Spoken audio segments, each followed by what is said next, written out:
We started things off in the Cable Dahmer Arena with the Casino Battle Royale. That means 5 groups of 4. The clubs, the diamonds, the hearts, and the spades would all be represented, and of course, the elusive Joker. The Joker, yeah, the 21st entrant, yes. That's right. So already in the ring to start the show is Tony Nese, Daniel Garcia, and Lance Archer, Darby Allin, and Eddie Kingston getting entrances. They comprise the clubs. Many clubs in wrestling, this being another one. Archer chokeslammed Nese after he tried to work alongside him, and then Darby started using his skateboard on Archer and hit the Tope con Hero to the floor. And big chance for Eddie Kingston at the beginning here. And then we go to our second group. The Diamonds are Ricky Starks, Jake Hager, Ray Phoenix, Swerve Strickland, and Keith Lee. So the tag partners coming out together, but would there be a swerve? Mark Sterling is holding on to Swerve from the floor, so then Nese attacks him, and Lee eliminates Nese, and we get Lee and Archer facing off with one another. The countdown clock begins, and it's counting down, like 6, 5, but I guess they wanted Lee and Archer to get through their whole sequence together, because the buzzer just never went, and they just kept fighting for like another 45 seconds, a minute, and it ends with Keith Lee eliminating Archer, and then the third group begins to come out. So I guess they wanted to tie this in with the elimination with the next set of entrants, which would be the Hearts, not Keith or Bruce or Brett or any other Hearts. John Silver. It could have been Jimmy. You're right. Could have been Julia. John Silver, Konosuke Takeshita, Max Caster, and the Gun Club. Max Caster does a rap. They're going to choke like Pat Mahomes and claims he broke CM Punk's foot. And we go through picture in picture. And then the final group are the Spades with Powerhouse Hobbs, Red Dragon, Kyle O'Reilly and Bobby Fish, Dante Martin, and the returning Wheeler Yuta, who Excalibur notes just got off a plane several hours ago. And Darby hits a coffin drop to Red Dragon. Caster and the Guns scissor one another. And then there's a jumping spin kick as Phoenix eliminates Caster. And the ring has really piled up by this point. We've got about 3 eliminations by the time the 20 are in before the Joker comes out. So it was time to kind of clean house here. Lee clotheslines the Guns out. Swerves his partner and he dumps Keith Lee out. The crowd was booing this. The one thing I will say, I don't think there's any spot I hate more in battle royals when the partner eliminates his partner and then the guy who gets eliminated like smiles too, like, you got me, I trusted you. I hate that spot. So at least Keith Lee was pissed here that his partner eliminated him. What the purpose of this is, we will find out. But yeah, they had Swerve eliminate Keith Lee, and then he tried and pulled his shit with Darby later too. I think it's maybe to show, maybe a bit more of an edge to Swerve than usual. He's not necessarily somebody to be trusted. And then the Joker is the returning and married Andrade El Idolo, who is out. And that is our 21. Tony Schiavone asks, where's Wardlow? I think many people were asking many questions about some omissions in this battle royal. I'll ask him about that later on tonight when I interview him. So then we just go through a bunch of eliminations here. I won't air every one of them or go through them all, but the key ones, and the camera missed this. Eddie Kingston is on the apron and Jake Hager runs and knocks him over. They would show a replay later because that would play into an angle for Rampage. And then Yuta dumps out Hager. We see a bunch of eliminations here. Comes down to the final 4, and that is Wheeler Yuta, Andrade, Kyle O'Reilly, and Phoenix. And Phoenix flips into Andrade, and I guess Andrade was to catch him and dump him over, but they messed this up and had to redo the elimination spot. So Phoenix is out. Crowd is into Yuta. Andrade runs at both and gets back body dropped out, and it's down to Kyle and Yuta. They're on the edge of the apron. Dragon screw to Yuta through the rope, and a running boot sends Yuta out. Kyle O'Reilly is your winner of the Casino Battle Royale to take on Jon Moxley in the main event. Mm-hmm. I personally feel like these Casino Battle Royales have come a long way in AEW, from some of their opening ones that we've seen before they even had TV to what they are today. Obviously, it's really helped because you have a whole roster now full of storylines and full of personalities and a much more star-studded roster than they used to have. But I just feel like even the layout of these, maybe, the countdown mishap with Keith Lee notwithstanding, I think they've just greatly improved. And I thought this was excellent. Exciting throughout the whole thing. Good shine for a number of people, not just the people at the very end here. Of course, the Giants always, seem to get something out of these battle royals, and this was the case, of course, for Keith Lee. But I thought the acrobats like Adante Martin or Ray Phoenix really shined here. But of course, I think the people you'll come out of this thinking the most of will probably be a combination of either Swerve Strickland, who again I think they were using this battle royal to almost frame it as into a bit of a tweener role. So we'll get to see where they go with either him and Lee or Darby Allin following this. He's being positioned as somebody who's smart and not necessarily just somebody who blindly has allegiances to his friends.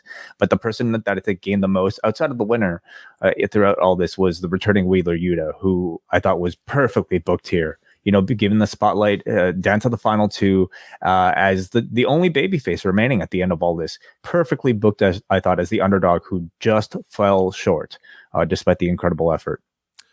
I thought in terms of a start to finish match, I thought this was executed very well. I think that there were a lot of exciting spots in the match. The talent was there. I think, though, the bigger issue I had with this is that this match felt like we made it very clear that of the roster, there is the upper class, the middle class, and the lower class. And this was a battle royal of the middle class. Maybe you could argue Eddie Kingston being kind of in that role that you can see higher. But it just felt like a lot of your major names were not in this because we have these angles mapped out. We don't want to beat anyone trivially, but at the same time, it just feels like we did not have any kind of faith in putting any of those names in where we trivialize a loss, and therefore we're building a battle royal where at the end of this, you're to believe that this guy is going to beat one of the upper class guys in Jon Moxley. And I think that no one was coming out of this battle royal believing that would be the outcome. And I would say, like, if this was your idea of this is not what we originally planned, and we don't want, like, you had no Jericho in this, you had no Hangman, you had no Wardlow, and I know I complained about it Monday that you need an explanation for Becky. I also don't want like 5 different segments explaining why major names aren't in there. And granted, they are also hurt with injuries, which have affected some of your bigger players too. But to the fan at home, they're just seeing all of these names like Jericho and Danielson and Cole and Samoa Joe and even your Wardlows. Your rankings, like where was Jay Lethal, who's 5th on your rankings? And it just felt like none of your biggest stars were in this, and the end result is that you're left to believe that your middle class, they are not going to beat an upper class level of wrestler. And I can understand the thought process that you want to make when that does happen, it should be a big deal. But I feel that almost never happens in AEW, and I just saw a lot of reaction that like no one believed Kyle had a chance here against Moxley. And was this battle royal the best way to go about this if you were not going to have all of your stars in this that are gunning for this big interim championship that is your substitute for a world title? Right. So, I mean, I always looked at battle royals as almost like shortcuts, much in the way like a Money in the Bank would be or a Royal Rumble would be, a shortcut to the main event that negates the rankings, the theoretical rankings, even in the WWE. The idea is that anybody can have a chance, and we don't know the process of how somebody gets selected for a casino battle royal in AEW. But I mean, I can assume that it probably doesn't have as much to do with whatever. Like, I don't think they even know. The point is, it's not really a question I'm personally asking, John, when it comes to something like this. I know that AEW puts a lot of emphasis in their ranking system, but I guess I'm not holding them to it as much. I'm not either. The rankings only have to be like a guideline, but I think at the same time, like, why are a lot of your major stars not, like, you literally have a segment later where Wardlow, like, said this title's a joke. I'm not going for this interim belt. I want the real thing. So it's almost like you've kind of like buried this whole thing to begin with. Like if that's going to be the treatment of this, so would it have and your been biggest better? stars don't want it, then why should I be even caring about this interim championship? So would it have been better if they didn't have a Wardlow explanation, or would it have been better, are you suggesting, if they don't do an interim championship at all? I would argue that the Battle Royal was not the way. Like, you almost could have just done Moxley versus X in your main event, and the winner is going to. How do you choose X? How did they choose Moxley? Because he's number one contender. So number 2. Yeah, they could have done that. But then I guess they'd be short one segment on the show. Okay, I do not worry about this show having enough people to fill segments. I mean, I understand the idea. Like, you want to have, a little bit of a story, so that Moxley doesn't just have a straight path to Tanahashi. And you wanted to give the rub to somebody who otherwise might not necessarily get that. And they did that with Kyle O'Reilly. And you can argue they did it with a lot of other people to this Battle Royal, in a Wheeler Yuta, or a Swerve Strickland.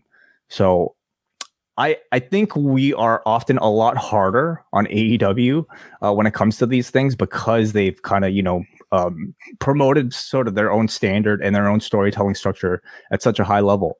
But if this was the WWE, I think we'd be applauding the fact that they were giving us reasons why Wardlow wasn't going into this.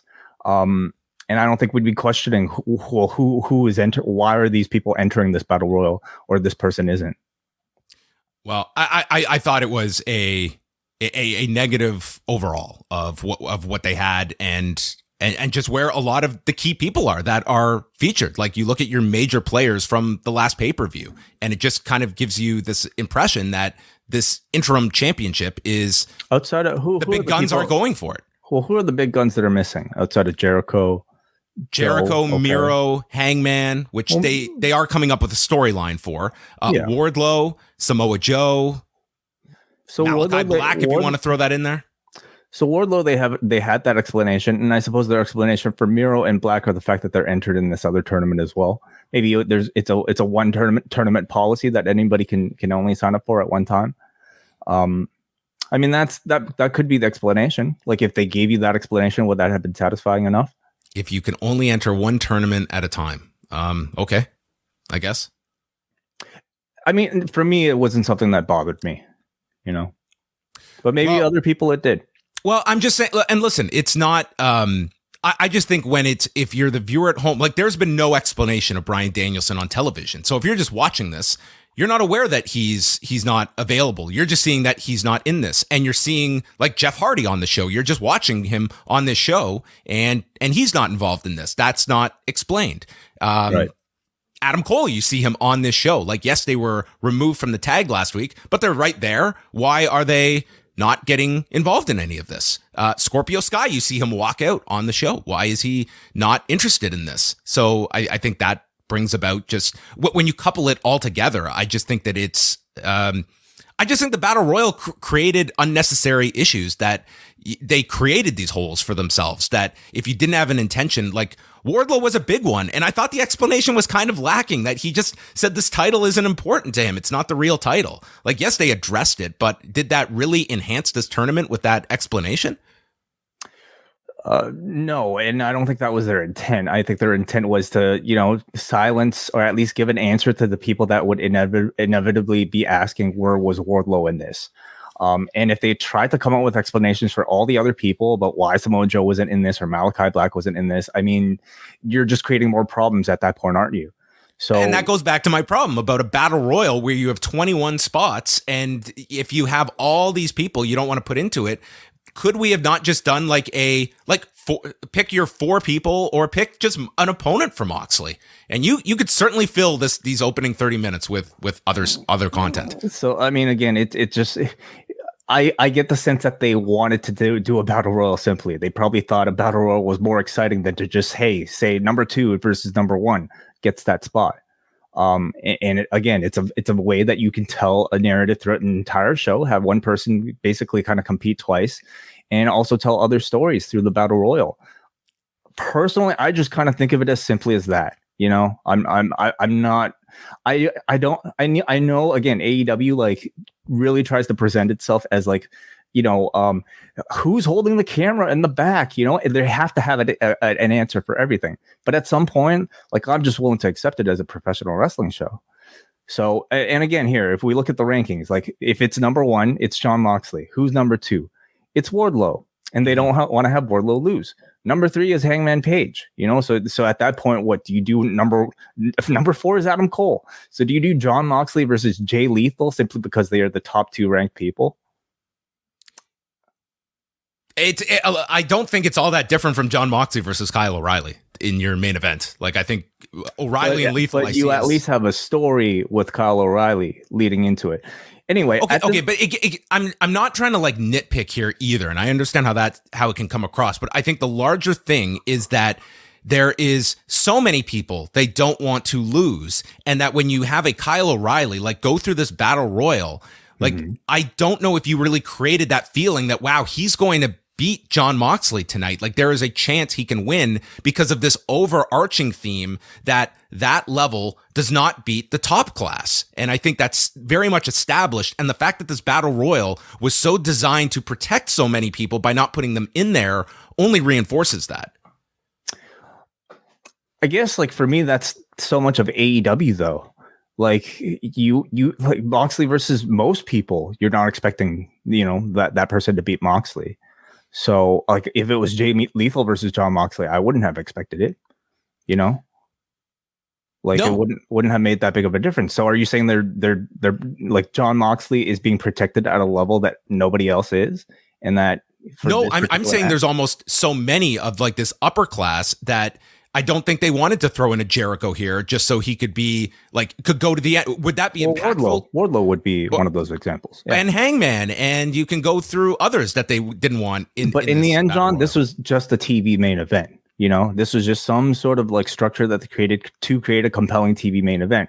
We all know it's going to be Jon Moxley versus very likely Hiroshi Tanahashi at the pay-per-view. And they just need to in 2 weeks' time, in 1 week's time, come up with a quick story to get him there in that position.